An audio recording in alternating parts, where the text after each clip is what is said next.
Okay, now we are going to talk about latest transfers, hot topics. We're going to talk about transfers.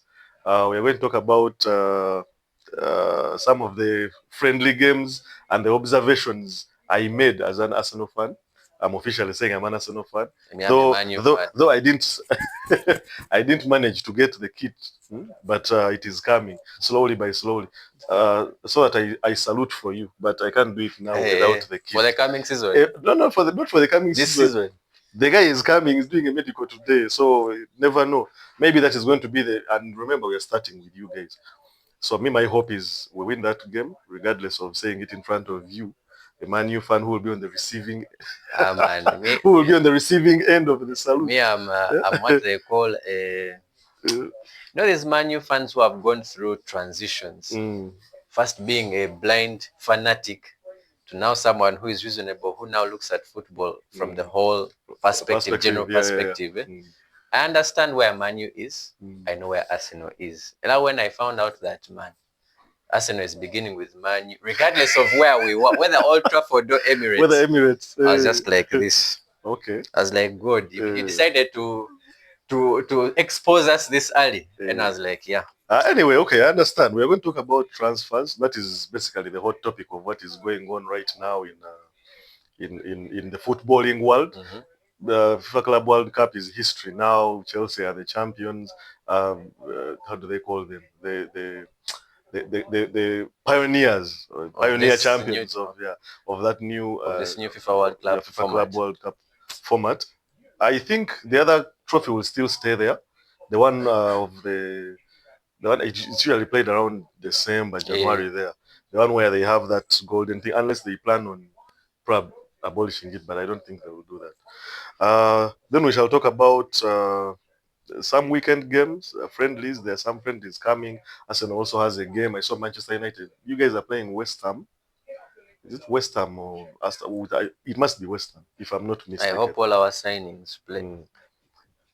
Your signings have to play because you have to give them. This is the time for them to integrate into the team. You've already done away with the Garnachos. Fine, they're still around, but you've done away with them. Like, they're not even part of the camp. I even had a story of where those guys come and train. Like, they come after the coach and the starting 11 and the academy players who have been training have left. That's when these guys come in. After the sessions, they have, of course, where they talk to the players, do those massage therapy things and all that stuff. Then the players leave and the coach leaves. So after that part is when the Rashfords would be coming in. Sancho is still looking for a team. I think his wage is still a problem. Though there is a rumor, it's not a rumor, it's some bit of news coming from Sky Italy that he's about to join Juventus as I think as part of a deal where Man U would have taken an option of bringing Dusan Vlahovic or this midfielder who was in Aston Villa. I'm forgetting his name. Douglas Luiz. Yes. And having him part of the deal to take Sancho. So Sancho is still around. Rashford has gone to Barcelona. We all know now he's in Barcelona. That is with a loan with an option, not obligation, option to buy. So if he does well, and Barcelona, has issues with registering players, and so if they even financial, if they put away, but I think Rashford he has an option where he's willing to even let his salary be chopped in half than having him go back to Man U, where he's abused by the English media. Okay, not abused by the English media, but you heard recently there was one of the English former footballers, O'Hara. He has a pundit where he is with some other, I've forgotten that gentleman's name, who was discussing about him why is he driving a Rolls Royce? He should be in the Rolls Royce and drive a normal car like a Range Rover. Why say such things about such a player when, in my opinion, guys like Grealish have not been doing well? I'm not going to go that direction of racism and all that stuff, but some things don't seem to make sense sometimes. You attack Saka, you attack Sterling, you attack now Rashford, and then you start talking about kids are starving and you're driving a Rolls Royce. This is someone who has fed more than 1,000 people with his foundations. But if you do not know, these people don't want you to know. So they don't talk about it. They make it look like he's just being a Pogba. Remember when Pogba was around? Every time he changes his hairstyle and does those promos with Lingard, with that dancing things. So these guys don't seem to be part of the team anymore. Going back to what we were talking about of pre-season games and having your new signings. Right now, I think you have a new signing that you signed actually in January, a left wing back. And then you have Mbeumo now, as he hasn't, I think he has only done training with the team. And then you have Cunha. When I said that I hope they play, I mean play. I hope they fit in the system. Everything just because I believe that is the whole purpose. Man U. I believe that's the whole purpose. Man U is like a black hole. Yeah.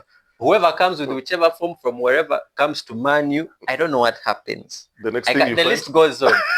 Di Maria, Falcao, Alexis Sanchez, Mkhitaryan. There are many. The list is so long. Yeah. So they will play. I hope they play. Man U fans are also hoping they play. These are Premier League proven players. People have been having that thing of, you see, we are already signing players. Maybe they shine Anthony. I'm not mentioning any names. With that meme. With that meme of he has been shining where he was. Then you blow an 80 million on him. Sancho was actually doing well in Dortmund, both in Europe and even in. I don't know what's wrong with some of those players from the German league. Timo Werner was doing well. Kai Havertz was doing well when they came. And at least Kai Havertz has done something. Let's be honest. Kai Havertz has done something. But it has taken a longer time than expected, especially when you come for that amount of money. Once your salary, once your transfer fee exceeds 50 million, fans usually expect instant results. It is, I think, Man City right now that has reached a level of signing an £100 million player, Grealish, and they have a better option that is like 60 million, and they can afford to bench him for some games. If a team like Aston Villa, Spurs, Man U, Liverpool sign a guy for 100 million, that guy has to start every game. As a matter of fact, sometimes they even put it as part of the conditions in his contract. You find this guy is going to end up having to start as long as he's fit. It will not make sense for the guy to be on bench. When you guys signed Ronaldo, when you brought back Ronaldo, he had to start every game. That's why it started not making sense for him to be on the bench. I remember you guys were playing, was it Spurs? I don't remember the game. It must have been Spurs, where they benched Ronaldo. They even called him to do a warm-up, and instead of him being put on the pitch, he discovered they are putting on some other player. So he just decided to walk and go back to the dressing room. He was disgusted with what, I think that was Ten Hag at the time, was doing. Then there's which other player? There was Pogba. Pogba had that condition in his contract. For as long as he's fit, he has to start every game. I think even Lukaku. Lukaku, I'm not really sure, but the price tag, 90 plus million euros, that player has to start. You're putting that money on a player, unless it's a project signing, like the way you see Chelsea maybe signed an Enzo Fernandez. Fine, he has done some magic in the Portuguese league and also in the national team. They won the World Cup. So for him, he has some bit of a CV. Now, if you look at a player like Mudryk from Chelsea, this is a player Arsenal wanted, but I think they failed to agree upon the payment method. Whereas they wanted like 50 million as cash. Okay, not cash, but pay 50 million now, then maybe you pay this remaining 30 million in installments. Now, Arsenal wanted to pay, I think, like 40, didn't want to make the 50, wanted to pay half, then pay the others in installments. Chelsea was okay with the deal. There was news that this guy was even crying at the airport because he was pushing his agent to do something about it so that he doesn't go to Chelsea. But Chelsea had already given the guys the money. And remember, there was even some condition that part of the money they're giving them is going to help the refugees in Ukraine or some. So the deal was so complicated with some bit of politics in it. But now I think we are moving so fast. I wanted the Man U. I wanted you to tell me about how you see Man U. Right now, you guys have made some signings. You brought Mbeumo. You bought Cunha. Man U is still now looking for strikers. I want you to start from, okay, your problems are very many. Like, if you look at a list of the problems you have, starting from the board, the management, the infrastructure, The way you're shaking your head is giving me vibes of you're about to talk for a full hour about Man U. But start from. Let's focus on football. Let's focus on football. Okay. Yes. Start from. Let me not take you far behind. Let's start from. Though you may end up being dragged there because of some of the bad decisions made in the past, especially with transfers. Talk about. Tell me about starting from when you qualified for the Europa League with expectations of doing something last season to make sure at least you win the Europa, because it reached a point where by January, I think Man U guys had given up on we are going to probably be among top 4, and that's the channel we are taking to win it. It was not going to be possible. It was even teams had started now, because Man U reached a point in January, February where it looked like they had given up on the league. And they're only focusing on the FA Cup, where they eventually got knocked out by, I think, was it Fulham? It was Fulham, I think. It's Fulham on penalties. It was Fulham. Yeah. Then also the Europa. You guys reached the final with the Spurs that was also very poor. As a matter of fact, I think you're even higher than them in the league. If not, no. Spurs was ahead of you guys. So start from there, from those expectations of you guys hoping you win the Europa League, and how it has affected how you're organizing your team, how it affected the Gyökeres deal, how it affected the way the players you would have signed, because there are some players who have rejected Man U because there's no Champions League football. Had you guys gotten Champions League football, with the way Arsenal was delaying the Gyökeres deal, you guys probably would have signed the player.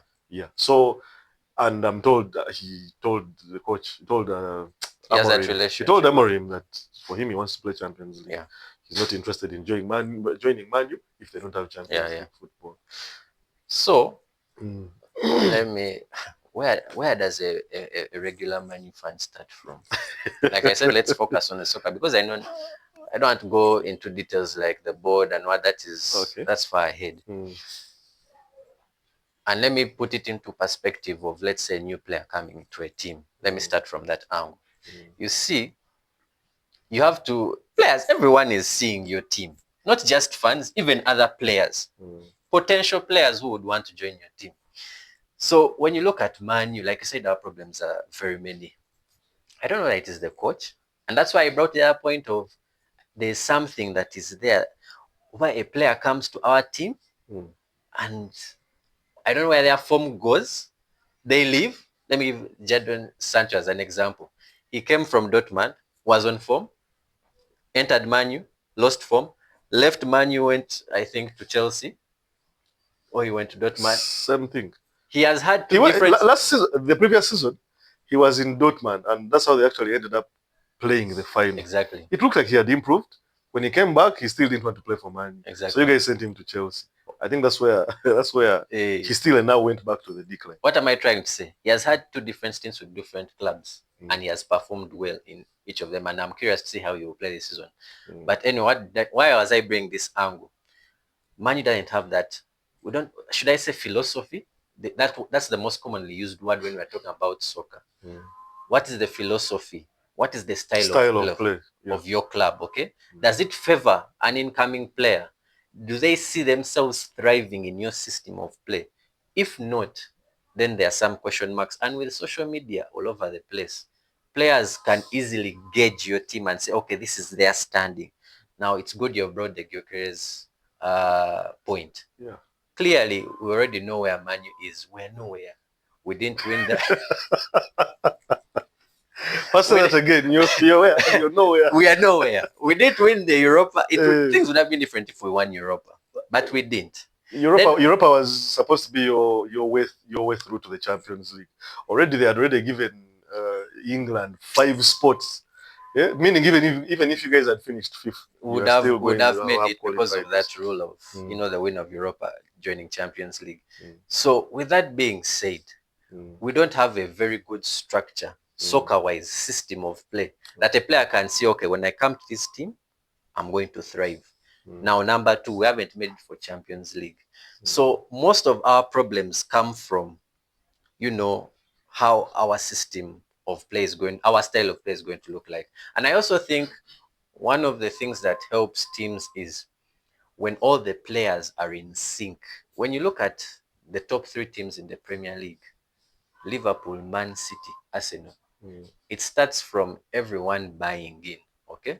And it reflects like they have this next man up mentality whereby it doesn't matter who I put on pitch. There's a time in, like, let me say Man City, where regardless of Who whoever was playing there, you could hear that De Bruyne has an injury spell.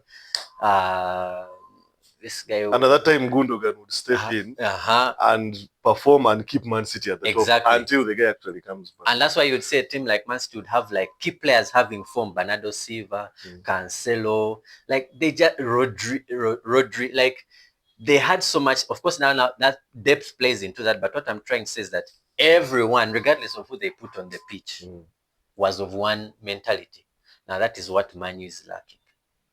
In addition to having no style, no nothing, like no backbone, identity, no identity. That's the best word, identity. Regarding the fact that there's the chemistry is not, it's not being seen. It's not like it hasn't passed the eye test. Someone can't see Manu and say we are coordinated. And that, you could see, you just remove Bruno from that team, you've brought a whole mountain of problems to Manu. You've removed like 70 to 80% of our creativity. If just by removing. As a matter of fact, when that guy doesn't play, you guys look toothless. You see, when you are playing the Europa final, this time the coach decided to play him in a deep lying position, and then had to put, I don't remember how you used your lineup, but they put him behind.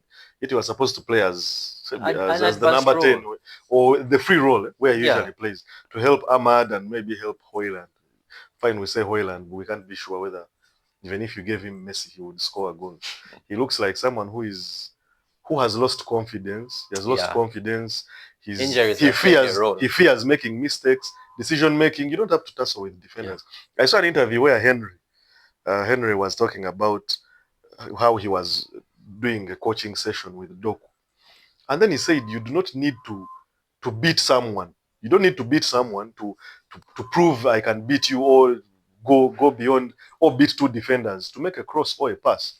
There are players who can receive the ball. Fine, you stand there as a center back, and the guy will see space somewhere and still cross the ball, and it reaches where it has to go. So you don't have to beat someone to actually cross the ball or create space to run into or to shoot. Some players even thrive on creating deflection situations. You just get the ball and put it in chaos. Cause a deflection, a handball, or something that will end up, maybe it can end up in the net. You never know. So you don't have those players that have. Now let me give you my perspective as someone who sees Man U from outside. You guys have, first of all, you talked about the identity part. That is a factor to consider. The identity part.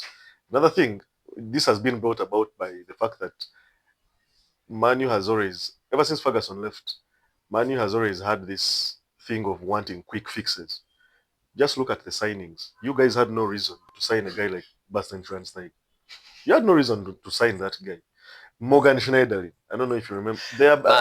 If I start mentioning the list, we shall end up spending the day here. So, first of all, you had let me just sum it up. You guys had an issue of wanting to have quick fixes. You've brought in a coach. You want the title immediately.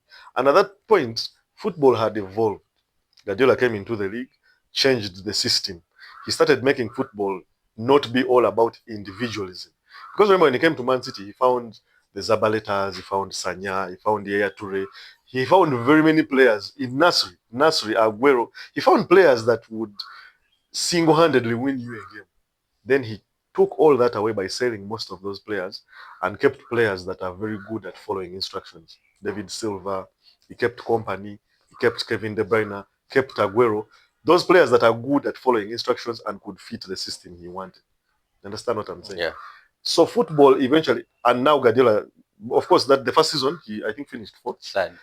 They didn't even win anything, I think, that season. So that's when he discovered this is not going to work for me. He had to do away with the players that previously had even won the Premier League. Yeah.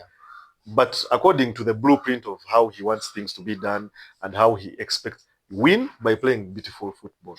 I'm still going to go back to Man U and how you guys did not adapt to the changes of the Premier League. He brought in that system of signing a ball-playing goalkeeper, ball playing defenders, deep lying playmakers, guys who can receive the ball and are press resistant. Manu was still relying on Lukaku, Ibrahimovic, Pogba, just clear the ball. Someone will put on the chest, shoot. Those Drogba things.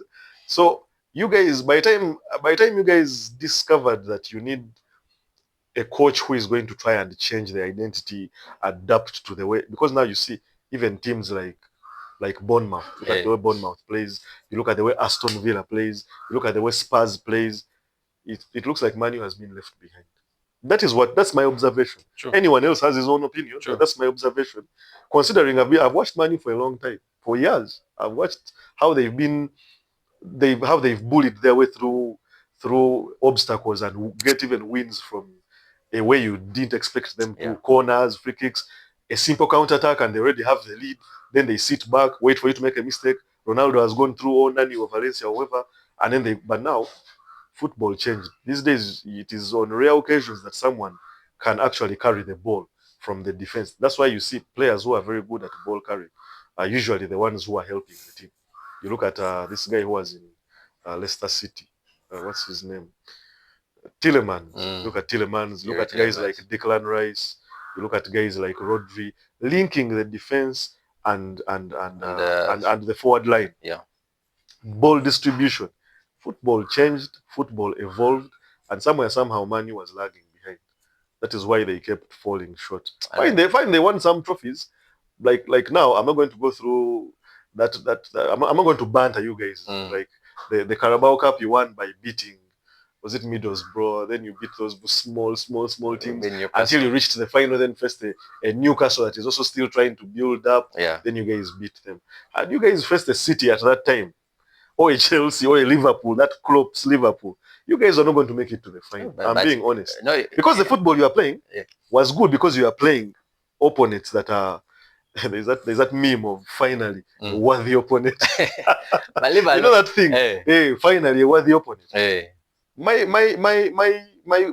point being, because you guys had been winning those small titles, you win the Carabao, you win the FA by beating a hangover Man City, it has been giving you an idea that you guys are actually improving. Yeah. When you're not improving, by the time you guys discovered that you do not need some players, you had already given them big contracts, which makes it hard for even a team that wants to loan the player to pay half.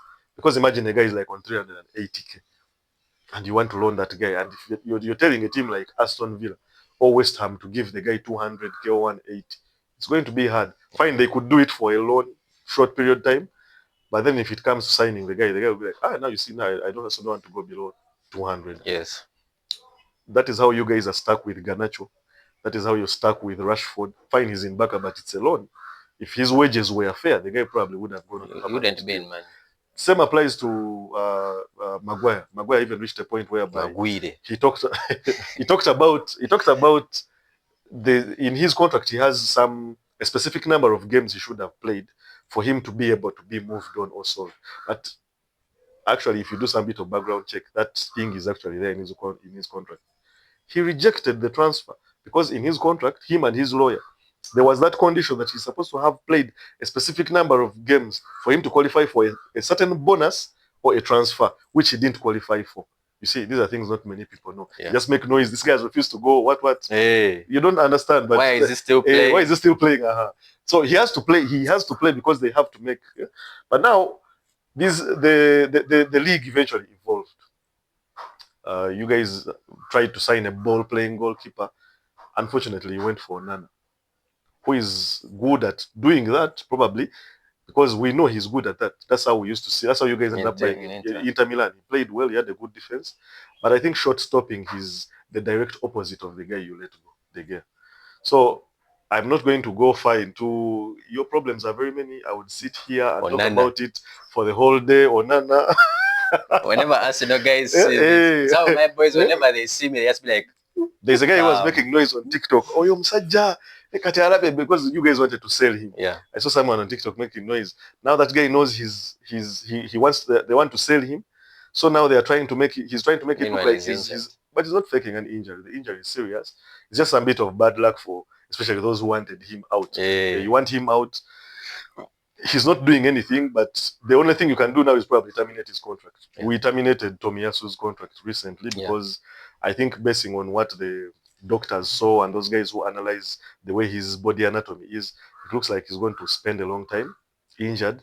And meanwhile, he's being paid. You understand? He's using the facilities. Okay, it's basically financial. So the payment and bonuses and what is what probably could have caused these guys to let him go.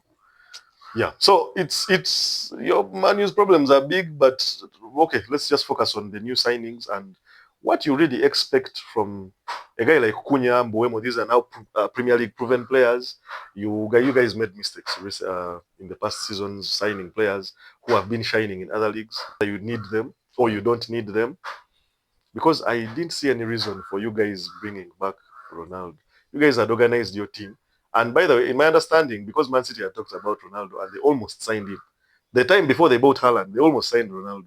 But somehow, we had things of Ferguson talking about calling him while he's on the plane, trying to convince him not to go to a rival, let him come back home. Then remember, Ole Gunnar Solskjaer had organized this team in a certain way. He had Cavani in front, and he was trying. Fine, he wasn't making it, but he was always trying to push you guys in the either Europa or Champions League positions. You guys have declined to a level whereby now you can even take Mbeumo.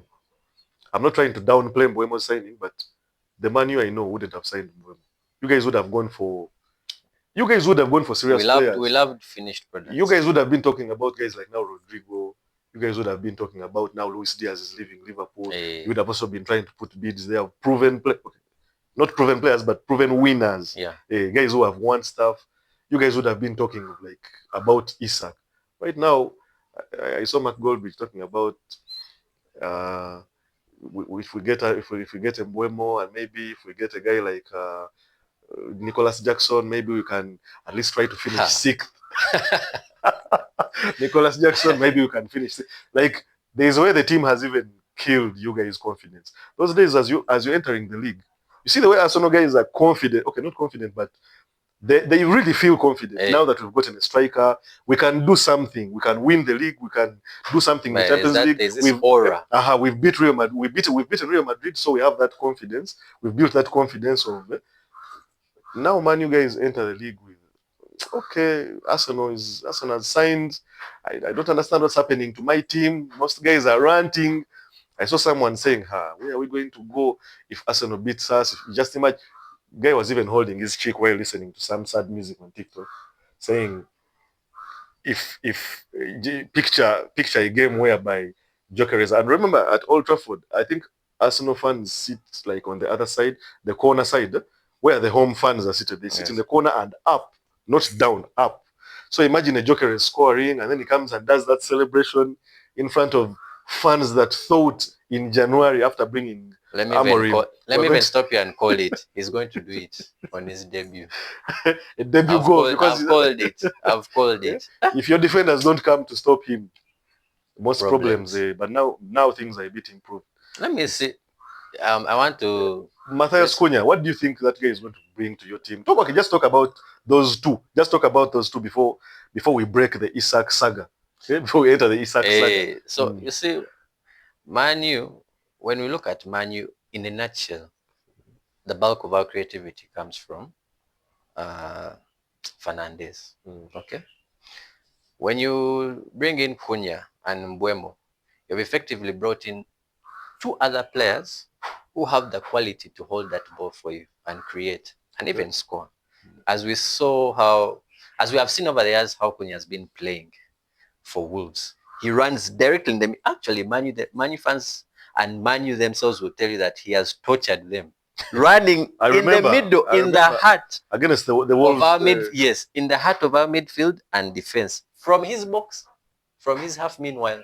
So that let me put that aside. We already have people who can do something similar to Bruno Fernandes. We have brought in more creativity. I think that is one of the problems that the coach is trying to address. Because if you have one guy who is like your pivot, who is like the center of attention, and let's say something happens, maybe you're playing a good, organized opponent, maybe even gets injured. You've already killed Man U before even you start the game. You already know. You already know how they're going to play. They're going to probably pack the bus. They are trying. Yes, he's trying to bring in the philosophy of passing. He's trying to give you guys an identity. Yeah. But when you remove the most creative player, and he's actually only one, there you've done so much. Yes, we have other players who have quality here and there, like the Diallos and whatnot. But when you remove the main one, so assuming you guys have now signed Cunha as another number 10 to help. Okay, yes, you can even play as a striker. Yes, to help Bruno Fernandes and also to help with the lack of creativity exactly. in the team. Are we seeing a scenario whereby if he gets injured or if he gets like a card or suspension or something, you guys are going back to default settings? Definitely. The writing is on the wall. If you lose your creative, like Manu doesn't yet settled, basically. We're not yet, our system is not yet settled. So if we get bad injuries, that is going to kill. And then let me answer your question even more in terms of what I expect, finish where we're finishing trophies. If I'm to be honest with you, actually, let me be honest with you.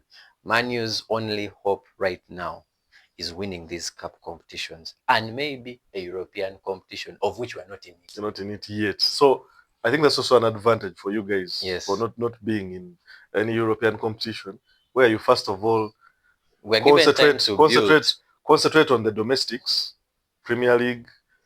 That is far-fetched. Premier League. That's why I didn't bother mentioning. That's why I didn't. I said cups. A cup competition. Sorry, Carabao, FA Cup. You see, and now you know what happens. While other teams are tussling with Madrid, tussling with PSG during midweek games and all those, because now you know the new format. We have big games almost every midweek. While those ones are tussling, you guys at least have you have a chance to organize yourselves, play every weekend, unless there is a cup competition going on, and of which those are even rare.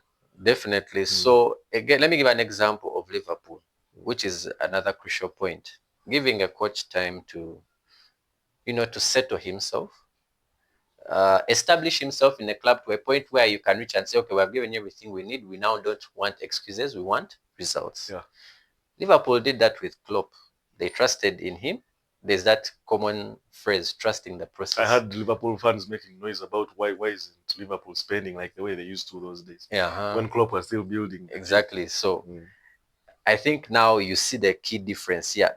With most clubs, when you're undergoing a transition, because Man U still has to overcome this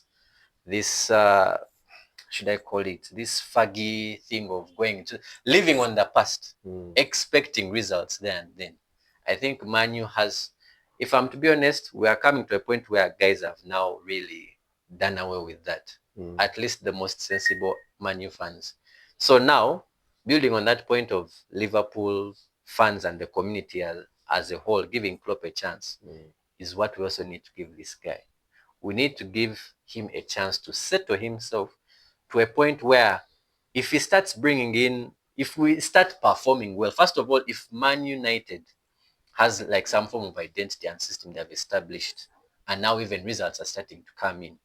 Now, as seasons come, let's say 1 or 2, and that's why I said 1 or 2, because we still have that impatience of, You have that impatience, but there's also the factor of, while you're talking about the building, that having that patience and building, these other teams around you are not just at a standstill. Definitely. That is why I'm saying it is hard.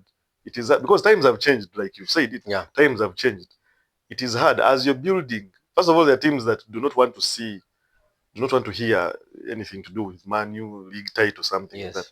Your rivals, Manchester City, Liverpool, they want to keep it that way. And that's enough. So as you're signing players, as you're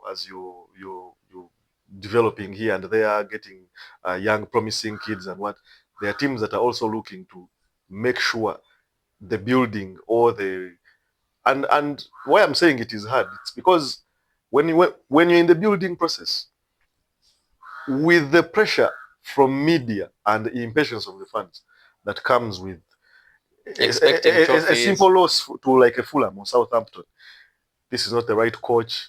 And that's when the Paul Scholes, the Gary Nevilles, the who are going to keep coming in with this guy has made a mistake. Manchester United, if it were up to us, we couldn't have lost. Ferguson used not to lose to such teams. Yeah. And then what you've built, you've just reached like the foundational level.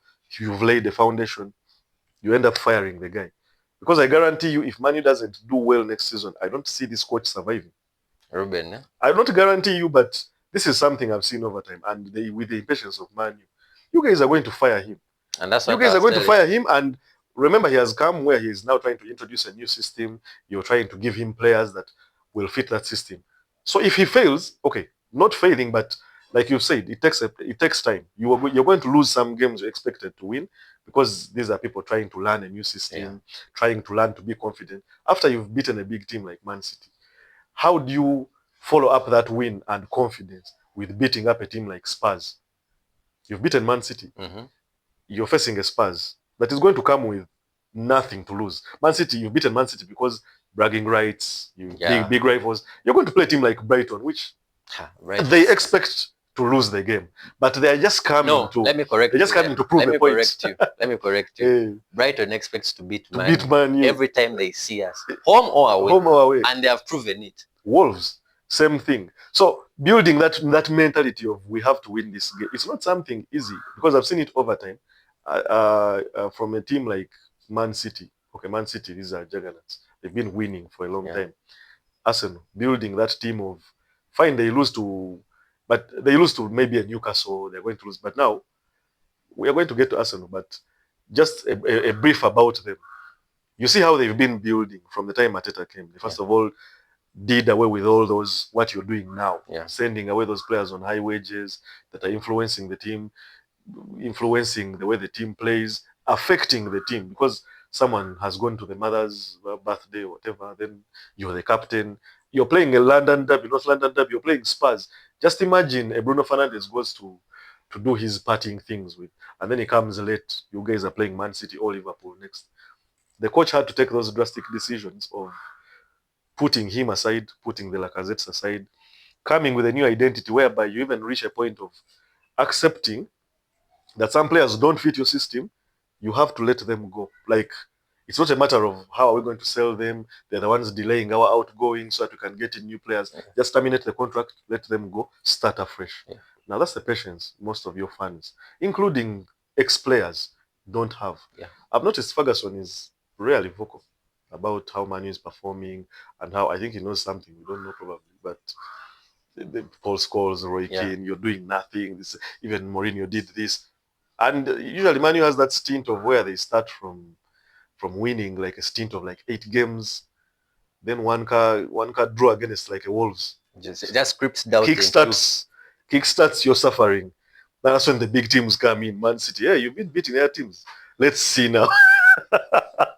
So anyway, let's see now. In a nutshell, your signings. We just need time. We need not just the signings, but the coach himself, because we are yet to establish that really concrete and visible style of play. That you look at Man U and you look at Liverpool and say, these guys are not going to give you an ounce of oxygen, breathing room. You get? And they're solid. This guy brought in whatever Klopp gave Liverpool, now Slot just finished it with composure and calmness. He brought such calmness to Liverpool. They play the same way regardless of where they are. I can say that about Liverpool. Same thing with Man City. Having that identity, and now you have an identity. You even know when you're doing your scouting. You know which players fit a certain. They put up a system whereby it's very easy to just pick a sample of players, tick boxes, and then start the scouting process. Not these things of I usually take a jibe at Chelsea for waiting for Arsenal to first identify a player. That's when they come in and they're like, we also want that one. We also want that player. And by the way, speaking on solid teams, even Arsenal, because now I don't know what it is about Arteta, but he wants his opponents. He wants every opponent to come. The thought of playing Arsenal alone should drain goals out of your team. Because when you look at that back line, where do you pass? Literally, where do you pass? You try to use physicality. They have a counter for that. They have a counter for that. They have a counter for that. You try to use aerial duels. The closest I see to Timber is Ramsdale. I have a feeling Ramsdale was sold because of there are other factors. Him not playing, his father going to do the interview, and my son is not playing. Blah blah. There's that part of. I remember when we were playing you guys, that game where we beat you guys 3-2 at home. Ramsdale jumped to fetch a ball. there were 3 Arsenal defenders standing in front of him. And he jumped to get the ball and ended up colliding with them. Fine, he touched the ball, but he let it go. And Martinez scored the header, if you remember. Yeah, I do. Such mistakes did not only happen once. And Arteta, these are things that Arteta was noticing. Remember when we played Southampton, the game that ended 3-3? One of those games that put us off the title. He just started the ball and gave it to the defender. I mean the striker. Is he Alcaraz or something like that? The guy scored. He made another mistake like that in the Bournemouth game that we almost lost. Remember that last minute shot from Nelson? Yes. 4-3. Yeah. We used to end some games whereby Ramsdale, you can tell this guy has lost composure or he's failing to concentrate for 90 minutes. And now those crosses where you cross the ball and you go right once you cross the ball, expect David Raya to come and fetch the ball or expect one of the defenders to clear the ball. So, like you are saying, he has created a system where you have to think twice when you're going to play these guys. You have to know how to use. Basically, most of the teams, I think Newcastle is what gave other teams a blueprint on how to probably counter Arsenal. Sit in a deep block and pray for your chances in counter-attacks to work. That is if you've caught the defense off guard, which is on rare occurrences because it doesn't happen all the time. It's not a guarantee that every team that has used a deep block has actually gotten away with it. That is where Kai Havertz was very important the other season. Those teams using Brentford, Everton, you notice he scored against all those teams. Using a deep block, they will use corners. I think that's why they even came up with that idea of let's try to make something out of the set pieces. Because we know these teams are going to come and create a scenario of Brentford. I was watching the game with Ronnie. Brentford. As soon as they started the game like this, the next thing, are you seeing that arc? The arc in front of the box? Yeah. Wissa and Mbeumo are already standing there. That's what the coach had done. Like as soon as you start the game, you see how PSG starts the game by shooting the ball near your corner flag so that they all enter inside your box and squeeze you from there. Yeah. These guys, as soon as they started the ball like this, they all ran to their box and started now waiting for Arsenal to play that ring, that semicircle, shoot the ball this side, then maybe lose it. As they are losing, Mbeumo and Wissa have already started running. I remember they even conceded a goal from there because there's a point where they thought they had won the ball, and then it was Wissa who made a funny tackle and created a 50-50 challenge, and they lost the ball and it ended up back in the box, yet they had all moved in front. It's what they call, I think, against the run of play. The ball ended up in the net.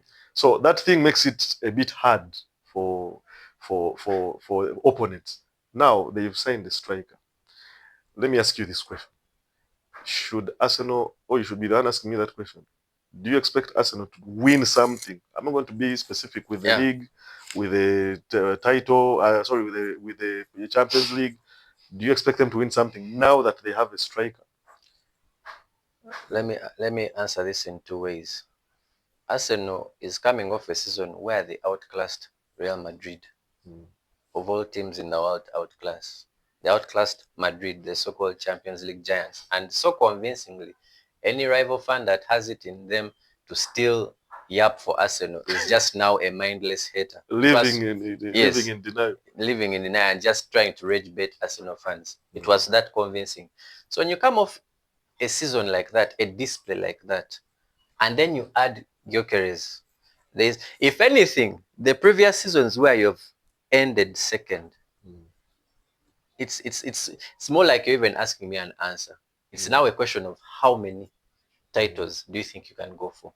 Some of those seasons where you ended second, you were actually even on run to, let's say, because a point would reach in the season where you're still within 4 competitions or you're still alive in 3 competitions. And then somewhere along the way, maybe a Camargo knocks you out, maybe a Kanyuka, something of that sort, maybe a Capia, something of that sort. Now that you've bolstered your squad, not just even the striking, but midfield, keeper. Trust me, it's now a question of how many titles. Though I'll just keep it brief and say, Arsenal won. Do you remember when Liverpool was craving the Premier League title? Yeah. Now that is Arsenal right now. When Liverpool eventually got that title, too bad it was in COVID where they couldn't celebrate with anyone. But now, if there's anything Arsenal wants, it's the Premier League.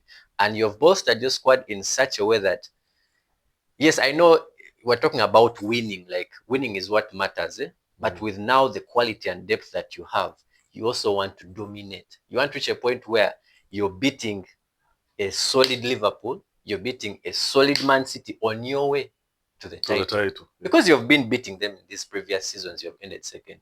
But now that you've added that depth and quality, you want to win the title in such a dominating way that everyone is like, okay, this one, let's just give it to them. Okay. This has been a long time. So for me, that's what I think. The Premier League first. A cup competition is not going to cut it. And if you have a scenario whereby you fail to win it, but let's say you win Champions League, like what Liverpool did at that time, it will be some sort of consolation because, again, of course, Champions League is also another hard trophy to win. But if I'm being honest with you, everyone wants Premier League. With the way you've ended second thrice, and last season was telling because, you know, you ended second, but with a whole host of injuries at crucial moments. I remember you got the Saka one at the turn of the year. Then you also got Odegaard here and there. I think that one was even from the beginning. Like you've got Magalhaes, you didn't even play the second leg against Madrid in the Champions League. So ending second amidst all those problems, if anything, now you're starting the season afresh. That is all now in the past. It is just going to be a title that is going to settle all. It's just going to bring everyone's nerves down. That's what I think. A cup competition is not going to cut it. And at the bare minimum, a consolation will be Champions League. Okay. That is the truth. I hear you. I hear you. And you're starting with Man U of all teams. And the referees are also there smiling, saying, yeah, we are also here. You with your conspiracy theories against Arsenal. No, but it's true. Not just about us. Yeah. The handling of, you see, that's a topic for another day, but the handling of officiating in the league, Premier League, you see the differences in Champions League. Anyway. But we hope, me, I'm hopeful. As an Arsenal fan, I'm hopeful we can do something. I can't be sure about the league because, like I told you, as you're there looking at your team, and now we've now bought defender. Defender Mosquera arrived yesterday. Not arrived yesterday, but they announced him yesterday. Though he had already reached Singapore, where the team is playing the pre-season. Yeah. You're talking about defenders who brought a new centre back. That time we didn't have cover for the right back. Tomiyasu has left. Then you talk about things like the striker, especially the striker. It's expectations are you win the league. Expectations are you are going to win the league. You've had people, we're going to win the league, we're going to do this, we're going to Champions League, we are going to win all. There are some guys who say we are going to win all the trophies. Yeah, it is good. It is good. Yeah, but my point being, however much we are building like this, why I'm saying I'm being hopeful, I'm confident we're going to win something. I'm confident we're going to win something. But I can't be 100% sure we'll win the Champions League or the Premier League. It could be either of the two, which will be a good thing, especially considering the money they've invested. But also don't remember, Liverpool so far, on top of the league they've won, they've already invested more and are planning on investing more than they've even invested in terms of getting exactly more than even Arsenal has invested. Understand? Yeah. So it's Chelsea. They are just off the back of winning FIFA Club World Cup and the Conference League.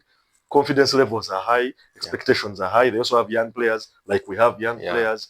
So it's not a matter of now you have a striker, now you have no excuse to not to do this. Or there's also a rival fan will say that because those are the expectations. Yeah. We've come from far to a point of, if we ever make it to top 4, to a level of now you should be winning the title, basing on the money you've spent, basing on how you've built the team. You hear people talking about the phases, phase 6. We had to first start by putting out all those things, the players, the financial issues, they start dealing with, start winning games, because you have to win games to get into the Europa, to get into Champions League, to start becoming financially stable. Yeah. Financial stability is important. The more years you spend out of European competitions, the more it affects your finances. That is why some teams don't even mind whether they reach the quarterfinal or whatever, as long as they participate in the Champions League. Because UEFA usually gives teams money to survive there, and also it helps you with running the club. Yeah. This is a big topic that we shall have to talk about some other time. Yeah. But my point is, other teams are also spending. For example, with the way Liverpool has spent now, I don't expect a Liverpool fan to start telling me, now that you have Jokeres, you should win the league. You guys have just signed Florian Wirtz for 100 and something. You're planning on blowing another 100 and something on Isak if they actually get Isak. They have already spent, I think, 80 something on, that is in euros, on Ekitike.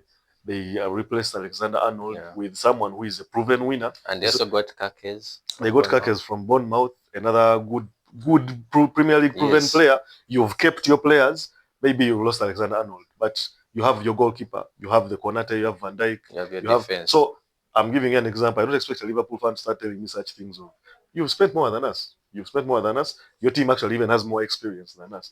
So I would take that. I actually call it banter. I would take that banter from a Man City, Man U players. Those are fans. Those are the guys who would be like, you guys, every time you lose, you're saying you don't have no striker, you have no this. If you could manage to beat Real Madrid and Man City without 5 goals without a striker, almost not scoring across both exactly legs. What I'm saying. So, of course, someone will be telling you that because they are hoping that it backfires. Exactly.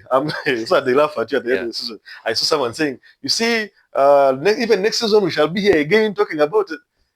This time, last season I wasn't 100% confident because I was expecting us to bring in a striker. I would have been confident, but after the first 5 games, I started noticing something that would eventually come to bite us. The red cards, first of all. Yeah. The injuries to pivotal players. I remember us beating Spurs without Rice. I think Rice had a red card. Then Odegaard got injured. We managed to beat, I think, if it was not Spurs or Aston Villa, where there are games we played where we didn't have Rice and Odegaard. 2 of our key midfield starters. We didn't have them and we managed to win those games. So that is some bit of the hope I had at that time. But then I started noticing a trend. Saka then gets injured. Then Odegaard is away for some. Then you get a serious. Then the time we were playing Liverpool, they had given Saliba some controversial red card. I won't go into that now because it happened the next day against. You remember Jota got even injured. Yes. But nothing. I won't go there. You have a red card to the player. You're playing someone you're supposed to be chasing in the title race. Gabriel Magalhaes, our best defender, gets injured. Timber, 60th minute, out. So we had to bring a KVO, then we were basically, but still, we almost beat those guys by them. So this season, I think, this season, even I expect, I'm not an Arteta out kind of person because I've been seeing what he was trying to build. And we've given him you need to spend money. You need to spend money to actually win something.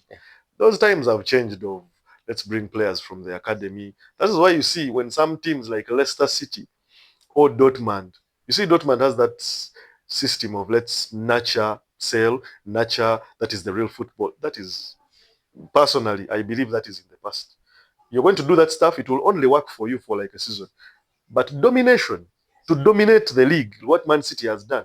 I'm not talking about winning the league once and then you're being number 2, number 3 always in Champions League. That is not dominance. I'm talking about winning things. You have to spend. So if you don't spend money, you're always going to be there. You're just going to be there. Like Dortmund, they're always in the Champions League, right? Even this season, I actually have a feeling they almost missed out, but they somehow qualified for the Champions League. Such things. So I expect a trophy. I'm not going to be specific with the league because the people who have spent more than us and with more experience. Because when you take the argument that side, someone will say, but you've even never won it. Okay, fine, you never won it. So should we expect the person who has won it before with that experience and also with off the title? Off the title, you guys have the title now. You're the defending champions. Those are the people I would expect to be like, Now I'll give my prediction before the season starts of how I expect the table's order to be the first 4, 5, 6, and then those I expect to be relegated. I won't say that now because teams are still organizing. I usually tell my friends that the way teams organize themselves, a team organizes itself and manages to sign players basing on its needs. In most cases, is the one that goes on to win the league. Of course, there are those factors of like now some teams don't spend, but luck is on their side. They don't have funny officiating. They don't have injuries to pivotal players. So if that doesn't happen, I expect Arsenal to do something big, not just Carabao FA Cup. I expect them to do something big this coming season. It has to be, not even expecting. It has to be. Even the players themselves, Arsenal themselves, they expect that if it's not Premier League, it has come to a point whereby I don't think they even want Champions League. We get our Premier League first, and then we worry about Champions League later. Their signings, how do you see their signings? Of course, Victor Gyökeres, we've talked about the striker. I just want to talk something small about the Madueke signing. Personally, I'm for squad depth. If it's for squad depth and they've brought someone to cover in for Saka or on the left wing, because I've seen him play for Chelsea on the left wing before, and he has done fairly well. If you look at his ball carries, I don't think there's any Arsenal player who has done better ball carrying than him. In the past season. Of course, people talk about Saka, but he missed a big chunk of the season. And also, somehow affected his performance and his stats. Here now I'm talking stat-wise. He looks like a better ball carrier than a guy like Martinelli or Trossard or whatever. Probably it's because of the system. In Chelsea, they used to use that widening the pitch, hugging the touchline wingers, and then you move the ball forward, and then probably create something in front. Here it is more of you guys move as a unit. You keep making short passes, move as a unit. If you lose the ball, you all run back behind, defend as a unit. So it could probably tweak the way he plays. But I would think if that is one of his best attributes, you have no reason to sign him and again try to change the kind of person he is. Unless you're changing him for the better and it actually brings results. So for me personally, if it is a signing we are looking at as someone who is coming in to fill in, okay, for squad depth and helping out on both wings. But if it is someone we are signing to be the one to play on the left wing, then I'm not 100% convinced about that. You never know. He could come and do something. And shock you guys. Yeah, but 50 million on him seemed a bit...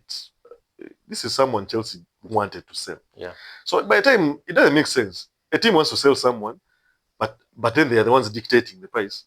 The player is not... He's not that... Even in your team, he hasn't been starting. So... If that is the case whereby he's not supposed to start on the left wing because we've been lacking there, then the price tag doesn't really make enough sense to me, and also the signing itself. I think there are better players who would have done better for even 50 million. There are better players that would have taken over that position. Because there you're now like only 15 million short of getting a guy like Eze. You've been talking about Eze and how he does and how he has helped Crystal Palace. They actually won a trophy and he scored the only goal. He also scored in the semi-finals, so he has been driving the team. Him and Mateta, and of course, there are those driving forces behind. There's that defensive midfielder, I've forgotten his name. He plays their defense. He's either Japanese or Korean or something like that. And then their defense. Discipline in the whole team. Yeah, but those are rare occurrences. You may not see a Crystal Palace again anywhere near the final again for like the next probably 5 years. So, I'm not making a prediction. I'm just saying these are occurrences, rare occurrences that happen. Yeah. So that signing is just something small about it. We're waiting to see. Let's just wait and see how things will go. Because with Arteta, you never know. You can sign a player and the hype is not as serious as the Rice or whatever. And the guy actually comes and you start wishing the guy never gets injured or gets benched. Yeah. So let me also address the Madueke situation. So a couple of things to note. Number one, let's get one thing clear. He's not like a bona fide superstar. So he doesn't have pressure on him. Okay? Yeah. And I'm very sure he's quite comfortable in that role, in a sense that people are not expecting too much from him. Okay? Now, he just has the right quality to be this backup player for Saka. You sustained periods where Saka got injured and it affected the team's creativity in terms of goal supply. So now that you've brought him, he's good enough to fill in that void for in case you're unfortunate and you get Saka injured. Now let me talk about the remaining signings. Of course, now there's Zubimenis of this world. We know what they are bringing to the team in terms of the midfield region. It's going to relieve a lot of workload from Declan Rice, who has a box-to-box. He will probably still have that free role, Declan Rice. However, now it has been subsidized and he's going to now focus more in front. Let's not forget the elephant in the room, which is Victor Gyökeres. Victor Gyökeres. So the only hope with him is that his adaptation period is very short and that the goals come immediately. Then, of course, now there's the Mascara defender. Then there's also Kepa as a backup for Raya. So basically, we are looking at depth. If at all Arsenal really had depth, right now it is depth times 2. Okay, and what that is going to help, you will see its effects when you can go for a cup competition and you have no thought of fielding Saka. You have no thought of fielding maybe Gyökeres, because you will have someone, maybe hopefully Gabriel Jesus can sustain a period where he's not injured. So that is the conversation now. Arsenal now has the depth to focus its resources and partition and say, okay, these people, we're going to focus them for this competition. These ones are going to participate in this competition. And then really, it's just a question of, do you have enough, mental and psychological gas left in the tank to sustain another season, this time crossing over the finish line? Because the past 3 years have been quite painful. This one, not so much, but the first 2, knowing that you had the chance and you were on top, and then the team comes from down and overtakes, it takes some getting used to mentally and psychologically. Yeah. So now that's the question for this season. You have added depth. Now, is everyone in sync? If we're putting away this adaptation for the new players, is everyone in sync mentally and psychologically to go for a title push immediately? Because that's what Arsenal wants. Arsenal wants results. Bare minimum, Champions League. Yeah. That will just be the only consolation. And of which the following season, 2026 to 2027, it will still be again Premier League. Yeah. That is at the top of the list. So right now, it's just a question of Can they cross the line? Yes, can they cross the line mentally, psychologically, with the previous seasons in the back of their mind, the adaptation period for the new players. Do they all gel and fit into the system? Depth is already a very big tick. That is it. Okay. And then we have some games coming over the weekend. It's basically Arsenal Man U friendlies. Man U is playing pre-season in the US. Okay. They are playing West Ham. That game will be at around 2 a.m. in the morning, Sunday morning. For those who can stay awake till that time, you'll be able to watch the game. I can't say which channel, whatever will show. I don't know. Yeah. Then Arsenal will be playing Newcastle. Those are pre-season games. You've been talking about preparation and how those players will fit in. So these are the friendlies that are there this season. As we wait for those big games coming ahead, the Premier League, of course, and also Arsenal still has the Emirates Cup to play. Man U also still pre-season games basically, and seeing how new signings gel into these new teams of theirs, and also mostly the ones that have gone for 80 million, 70 million and above. There's a lot of buzzing around Liverpool and Arsenal signings. Yeah. So we shall be waiting for those ones. So I want us to conclude with the big story of what happened yesterday, since we are doing this today past. It's not breaking news anymore. Yeah. Alexander Isak. I want you to tell me about how what you think makes sense really, because this is someone who was openly wanted by Arsenal during January. Of course, there's no way Newcastle would have given you the player, but it had been known that Arsenal needed a striker, and Isak was on top of Arteta's list. Here, I'm not going to Arsenal's direction. I am trying to talk about Isak himself. Yeah. So this is a player whereby Newcastle made it clear that they are not selling the player. To whether they didn't even put like a price tag, because that was just rumors that they are planning on say if they are to sell, it will be between 120 M to like 150 million pounds. The man has been quiet. Yeah. Arsenal went for, as soon as the season ended, we talked about trying to sign Isak. I don't think Arsenal made an approach. I don't think so. They could have made an inquiry, but I don't think they made an effort probably to try and sign him. They could have, and we don't know, but it wasn't that obvious. Yeah. Because even the guys we usually trust that talk about these transfers and give us breaking news never talked about. They made it clear. David Olsen made it clear. Newcastle, Isak is not for sale. So now Arsenal moves on. They go for Sesko, which also became complicated, and now they've ended up with Victor Gyökeres. The day they announced Victor Gyökeres, and Liverpool announced like previously, I think a day or two before the Gyökeres deal, that they had signed Ekitike, who was a Newcastle target, in hopes that they could probably keep both of them or sell Isak and keep Ekitike. Ekitike now is in Liverpool. They signed him. I think he's even training with them this season. They have a game tomorrow against AC Milan. He decides Liverpool has signed a striker. Chelsea went for, of course, Chelsea would have been one of the teams that would have, but I think when they got that, we are not selling, they just went off. João Pedro, they signed João Pedro and also signed Liam Delap, and still have Nicholas Jackson. 3 strikers. Senior striker. Then after all that, Chelsea is now out of the picture.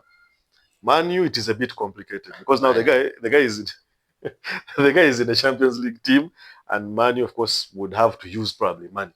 The only way Man U could get that guy is try to use money. Right? Just give him a big salary, give him a big contract for him to allow to stay there, and also put things like if you don't qualify for the Champions League, he has to leave or something like that.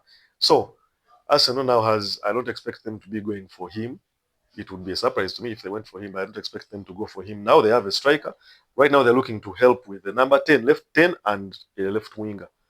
Something like that. Yeah. Man City already has Haaland. They have Mamouche. They don't really look like they need to blow 150 million on a striker. This leaves us with Liverpool, who tabled a proposal of 120 million to take Isak. But now they have to first of all sell some players. Yes, they have to sell Darwin. Darwin Núñez was supposed to have gone to Napoli, but Napoli pulled out of the deal because I think they got a cheaper option. And then there's news going around that Luis Diaz is pushing for a move to go to Bayern. So they want to first, I think, sell, create room for the Isak deal. Yeah. What do you think is going on in that gentleman's head? For him to wait for these teams that would have potentially given him first choice, first choice attention, to try and sign him. I think to sign strikers, and then you come up and start saying you want to. The news was saying he wants to try his options out in other teams that are not Newcastle. From a player perspective, I think loyalty to the club comes into play because he's not naive. He knows there are clubs that are willing to up his salary from the one he's getting right now. I don't think it's something to do with loyalty. Why am I saying let me first build the point. I think it's one of it's one of them. Okay. The other thing, when the club is involved in your transfer, it means a point comes when things won't go as smoothly as possible. Your exit from a club won't be as smooth as you possibly want it. Yeah. He may have wanted to leave, but the club was holding on to you. The club still has authority over you as a player in terms of where you go, how you go, and how soon you leave the club. So it's a combination of so many things. I don't really think Isak would turn down Liverpool if Liverpool came for him. I don't think he would, because he would start. Evidently, it seems like that's where he wants to go. Yes. So I don't really think he would turn down a club like Liverpool if they came forward for him and they're like, this is the one we want. It's a combination of so many things that we do not see going on behind the scenes that affect such a transfer from either happening or not happening as soon as a club would potentially want it. Yeah, so for me, that's where my head is at right now. Okay. Let me get to your point of the loyalty part to Newcastle here, because now he's playing for Newcastle. If that was the case, and Newcastle narrowly missed out on Champions League, I would understand. Maybe he's looking for Champions League football. But they qualified for Champions League. He won them a trophy. It seemed like they can actually even pay his salary, because Newcastle has a rich owner. Yeah. And they can handle giving him even the 300k he was supposedly asking for. I don't think it is true. He was asking for that. It could be true, but they were talking about him being given a contract where he earns like 300k per week, which would have seen him probably extend to like 4 or 5 more years, and then stay, and maybe be given also those other bonuses of and also those those conditions that usually come if you don't qualify for the Champions League. Maybe you put a buyout clause in my contract. A team that is in Champions League comes to buy, tables a proposal like that. You guys let me. Yeah. So the loyalty part, I don't think is, because your team wanted Ekitike, you let Liverpool to think they can't get you, and then they sign Ekitike. And then Newcastle gives up and lets the deal go because they think they are keeping you. And after Ekitike signing for Liverpool, that's when you wake up and say, now I also want to leave. It doesn't seem to be making sense to me. Probably Newcastle hierarchy knew that this guy wanted to leave from the beginning, but decided to try to force him to stay by probably convincing him. But why would they want to sign another striker if it is not for squad depth?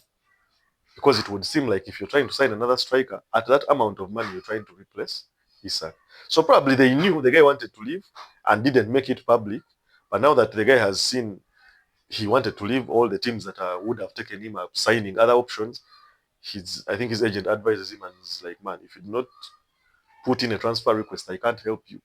You understand what I'm saying? Yeah. So it's the Isak thing is something it's confusing. It's confusing. I don't know what's going on in his head, basically. Anyway, talk about Arsenal.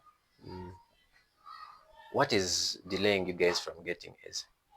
Honestly. Now the Eze because for me, I think if you get Eze, title. I'm calling it Eze title. The Eze Saka one. The Eze thing is not easy because right now there is news that Gyökeres is doing his medical, I think today, and then after travel with Andrea Bata, the sporting director, to Singapore for that friendly against Newcastle.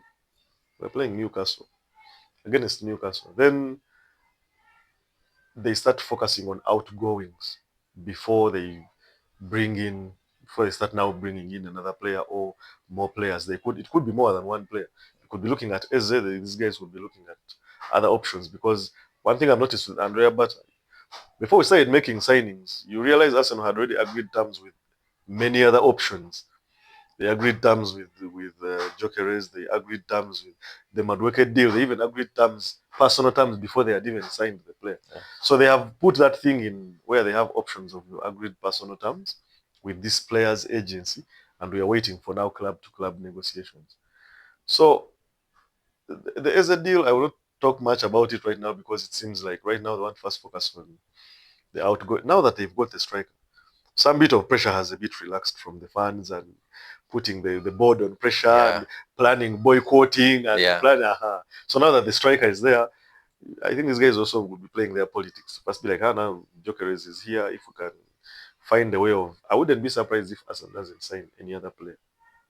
Trust me, because I've seen this last season. We thought after Calafiori comes in, after which other player? Merino. Because I think Merino was one of the last signings we got. Yeah. After that, we expected to have a striker. Nothing happened. Gabriel Jesus got injured again. We had, but still, even when he was available, performance-wise, he wasn't at par. The whole thing of when are we getting, or should we get Eze to do this and this? The Eze deal, I wouldn't really want to talk about it unless Arsenal has actively started talking to Crystal Palace.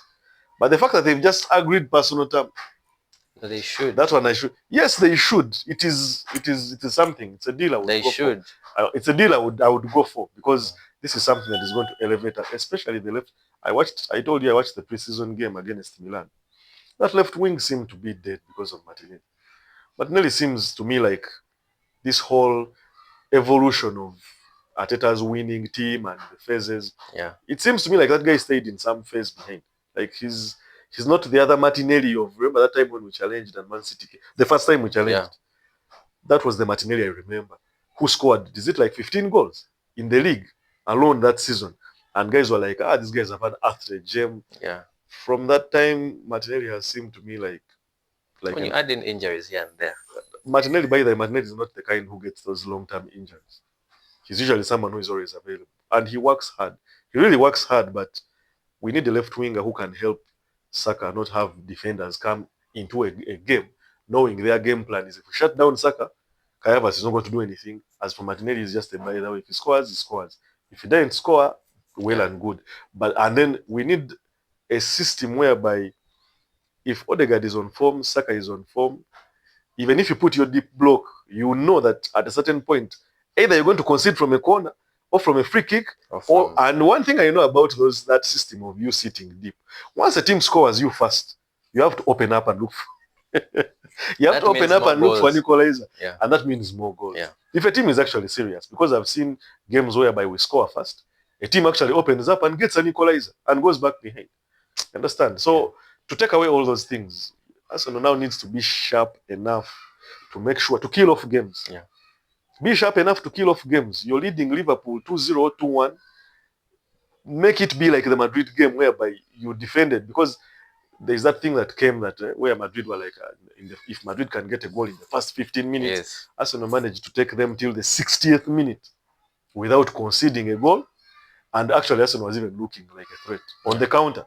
And that goal was even lucky. Exactly, and how they managed the game, how they managed the defense, and how they managed the midfield, how they managed not to get themselves into traps of being red carded or giving away free kicks that would cause problems.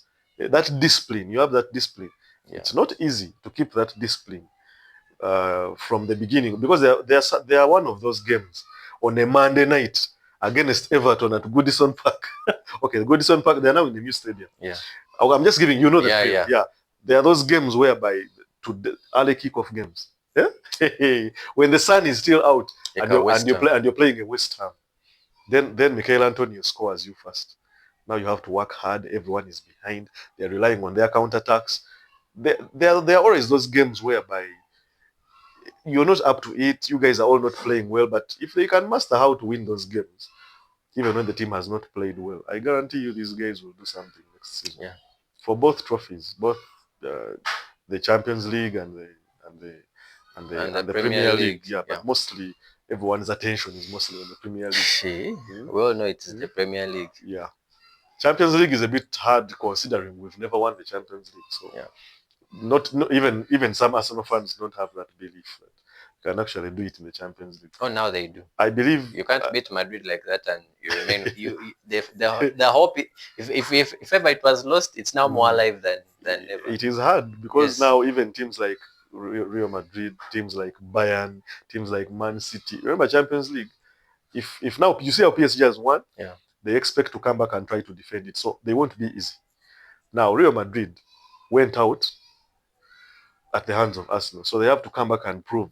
That time we were doing bad. The coach was out of his mind in tactics and what. Then there's a Liverpool which didn't believe that PSG actually beat them convincingly because they beat them on penalties. Then there's these dark horses, Tottenham. Is Tottenham there? Tottenham is not. It's there. They won the Europa League. It's there. Newcastle. Aston Villa is not there. They are in the Europa. Is it Europa League? There are those teams that come to. Once they give him to you at home and away in a home and away situation, he's at least going to give you hard time when he's home. They almost gave PSG. So Champions League, you need luck. You need all your players to be available, and you also the luck thing is very important. Because you can come with your strong team and concede an early red card.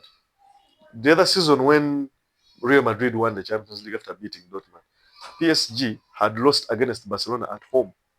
When they went to the Camp Nou, Barcelona even scored first until Araujo got himself red card, I think, in the first 20 minutes. That's when Mbappe now became a problem, and they knocked out Barcelona. So they were unlucky that time, but they had knocked out PSG. You see what I'm telling you? I've seen these things. There are very many stories of a team coming, and you really don't have luck. You've come with your form. Look at Man City. If it wasn't for the coach and his funny decision, squad rotating tactics, you've reached a final. Now you're trying to try something new. You have the blueprint to how you're going to beat this team, but you try to experiment something because you want to raise the Champions League after doing it beautifully like you used to do it with. You need to know that you've moved on. You don't have Messi anymore. You don't have the Xavi Iniesta anymore. You've reached a final. Any team can use unorthodox means to win. You saw which team was that in a final? I'm talking about finals. Italy, where Materazzi had to use his dark arts to get his damn red card, so that they have a chance. They have a chance because at the time you got him red carded, I think France was even leading the game 1-0. Had Zidane stayed there, you never know the story would have been different. They wouldn't have gone through. So that is what we are all waiting to see, and we are all waiting to because now other teams are also signing. They see Arsenal signing. They're also trying to strengthen. Other teams are also strengthening. Chelsea seems to me like they are okay right now. They are trying to buy Javi Simons. They are trying to bring in Joel Hato. You've been watching his videos. Yeah. He's a hard defender, so they're trying to create depth. In Cucurella's side, on Cucurella's side, the right hand side, they already have James. They have Malo Gusto, the centre backs. They have some average centre backs that try, but that position doesn't really need much as of now. Yeah. So in the midfield now they're trying to add Simons. They already have like 3 strikers. The wingers, they signed Kwenda. I don't know if he has reported yet for preseason. They were supposed to have a game tomorrow, but I see it's like as if they called it off, a preseason game. Then they have Pedro Neto. They have a well balanced young team. So as you're preparing yourself to challenge for the title, other teams are also strengthened.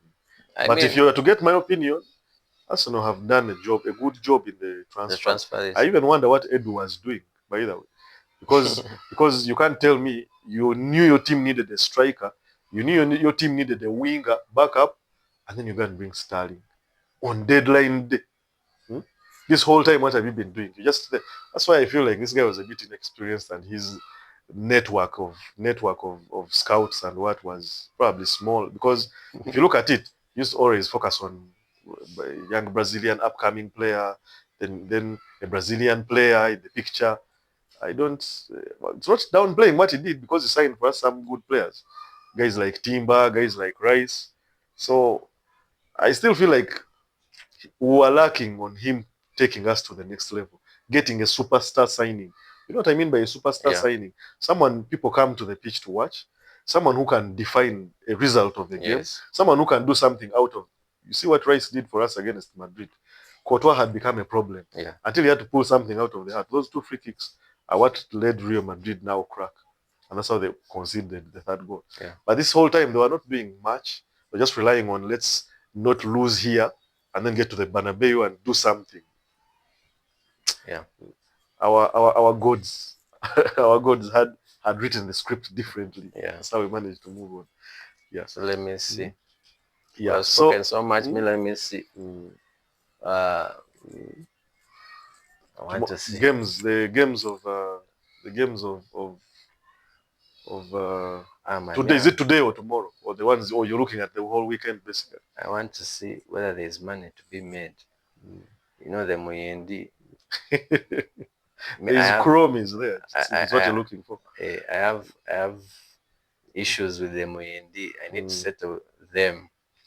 If he's kind to me this weekend, I can deal with some. Let me go to this betting company here. Ending up in negatives. You know, betting is it's a double-edged sword. You're either on one side, you either win or you lose. I was about to say you either win or you win, which is not. Let me see. Let me see the most important games to watch out for. Let me see. Popular. You said midweek. You said this weekend. Weekend. There's Arsenal play, but you guys, the odds are interesting. I'm saying Empoli Leicester is no longer in Premier But Leicester League. has been playing now. Has been playing, I think, a few minutes or like an hour back. They've been playing a friendly, and last I saw the game was 1-1. I don't know what the score is now, or if it's still going on. Let me see. Crystal Palace. Are all those weekend games, are they coming in? Just today. Today. Because there are so many games. There's Real Betis. Now club football, I said, being interesting now. Wait, no. Look at the dates also, by the way. You're going to end up making mistakes. Let me see. Where today is what? Today is Friday, 25th. Yeah. Today is 25th. Fiorentina. 25th. But preseason international club friendlies, man. I'm saying Brentford. Gil Vicente can just come from those ends and give Brentford 2-0. Even over 0.5 doesn't grab for you. Gil Vicente? Of Portugal. I was about to laugh at you with South American teams. Because the word Gil Vicente sounds like some South American team. And you know in the past what South American teams have done to me. South American teams are not You easy. find almost the last team on the table Mm. beating the first or the second 3-0. By first half, by first half, the team that you gave to win has a red card, and Yet if you look at head to head, the previous teams, you're only seeing green. I'm seeing green. Win. I'm looking at the number of goals they have scored. I'm looking at the form. I'm looking at their defense, the number of goals they have conceded. You guys, it helps to be that side, but that's the risk of betting. Yeah. Yeah, the games are not looking that bad. Let me see what I can rack up for this weekend. Yeah, I'm seeing some teams have very good odds. Man, I don't know. I don't know, but let me see. Kale. Okay.